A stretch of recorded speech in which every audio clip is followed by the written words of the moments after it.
26-year-old Mohammad Zafrin, a resident of Puakpitia Galevala, departed from Malaysia in 2013 for employment. He last worked at a car wash located in the Kampung Padang Jawa area in Malaysia. The merciless beating that Zafrin was subjected to was reportedly brought on by minor damage that he had caused to a vehicle. The owner of the car wash had beaten Zafrin on the 26th of May this year. The suspect has since been arrested.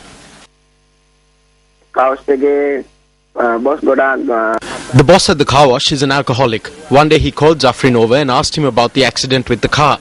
Zafrin told him and begged forgiveness, but he did not forgive. He was very drunk at that time, and that was the first time that he beat up Zafrin. He began beating him at 6 in the morning and it only stopped at about 11 or 12. Then he threw Zafrin into a room and locked him up. We were only able to see him again the next day, and we gave him some food and water. The boss came 2 days later and beat Zafrin again. He started beating him at 7 a.m. and continued till about 2 p.m.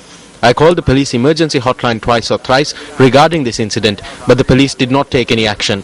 When we asked the boss if we could take him to hospital, he said that he would murder us if he caught us taking him to the hospital. The next day in the morning, we took him out at about 9:30 to wash him. We sat him on a chair and it was while he was seated that he breathed his last. I took the 4 photographs at this time.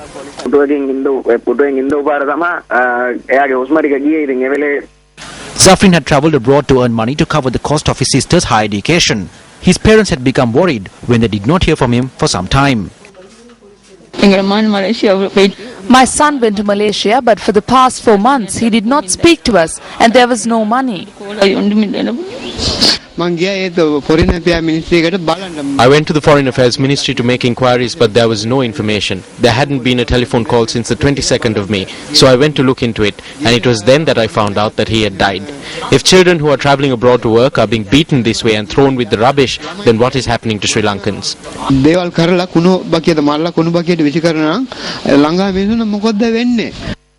Newsfirst contacted the Sri Lankan High Commissioner in Malaysia, Ibrahim Ansar, to make inquiries regarding the incident. Are you aware of this incident that occurred? Well, in fact, we who initiated the action, because we get a piece of paper at the security post. One of the Sri Lankan boy had left about 2-3 months ago, really. And but there no details. That message said one Sri Lankan boy working at a garage, he's missing, and they presume that person was dead. We immediately complained to the police. We lodged a complaint with the police, area police, but we saw police was not following it up. Later we complained to the IGP.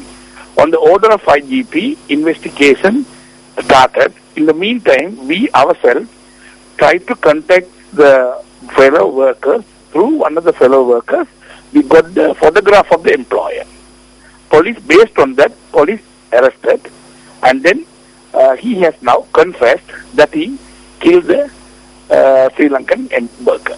And now we are trying to get the DNA matching to confirm that the deceased was the Sri Lankan. This is clearly not a minor incident that has taken place, because yes, of course, yes, a minor accident has resulted in a person paying the price with his own life. So yes, what is as a part of the Sri Lankan diplomatic mission doing to solve this matter out? Because the action, whole action has been taken because of a mission's involvement. We paid serious attention of it, really. This worker has been working illegally, and we have no records, we have no details, and no one has come forward to give the details. But we pushed the police as soon as we didn't take a chance. We, in fact, as soon as we received the information, we had only information, the name of a person, that's all.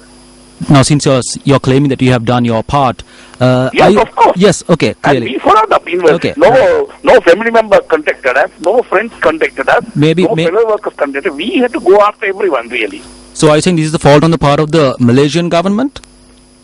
Well, we can't say it's fault of anyone. Well, High Commissioner, they you also said... didn't have details, really. Like Malaysian police did not have details. No one has come forward to lodge a complaint. No one has come forward to identify the employer. So that was a problem, basically. We know where this individual lives in Sri Lanka. He lives in Galevala. And when we spoke to the family after hearing this news, apparently they got to know that their son had died just this Friday. Now, he went missing 3 months ago. We didn't know his passport details were not known. We don't know where he is from. No one has. Even there were 4 Sri Lankan workers who had been working. None of them came forward, really. So the question is, High Commissioner, how did he get to Malaysia then if you all have no absolute records of how he got to Malaysia? They come on a visit visa. The Sri Lankan either come on a visit visa on their own or brought by the illegal agent, find the employment illegally. They work illegally without visa. There's no record in Colombo with the SLBFE because they don't register with the SLBFE. High Commissioner, now where are the remains of this individual?